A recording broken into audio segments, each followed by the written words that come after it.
So it got to the point where, I mean, honestly, it felt like I was cheating. I would schedule slides to my colleagues so they wouldn't know how quickly I could turn them around.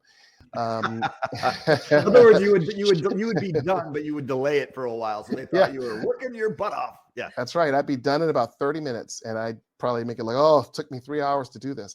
Um, and I started to learn how to train the AI and AI chats and everything for more com specific uh, tasks. So, say for instance, for thought leadership, I created the logic within back then a chat and then eventually custom GPT, because the dreaded thing that we all of us have had to deal with is an executive who says, "You haven't learned my voice," after they have blown off every single meeting with you, not giving you any kind of feedback, haven't given you anything to go off of, right?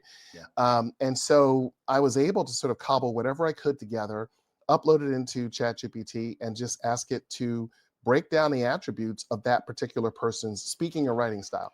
And then I would just basically train it, say, hey, use this for any time I give you an assignment.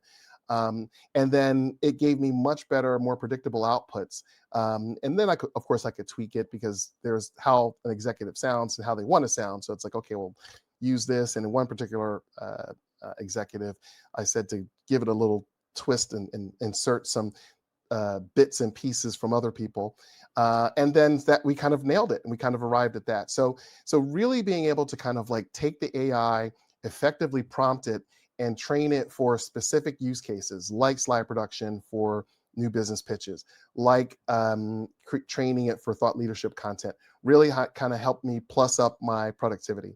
So then once I started to do my own thing and train other clients on how to do that, really what I started to do was incorporate other tactics and other things that were just sort of common needs.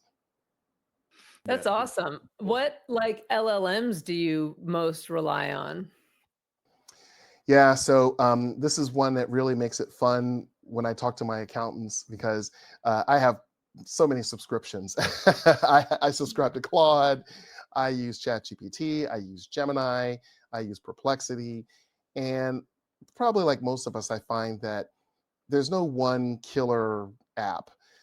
Each of them has their strengths and minuses. They have different things that are unique about them that make them really good.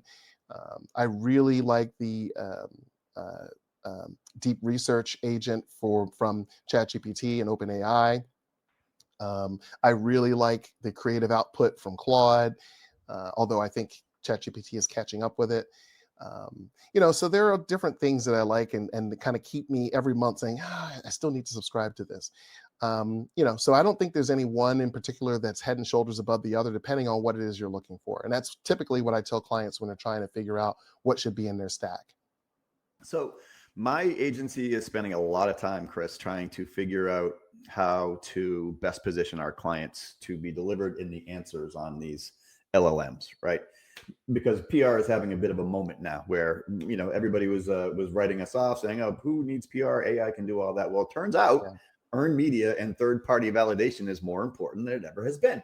And things like press releases have relevance again, as long as you frame the press releases in the form of answers to an extent, make it more But palatable. I heard that PR doesn't help drive revenue, Perry. No. That's what I heard.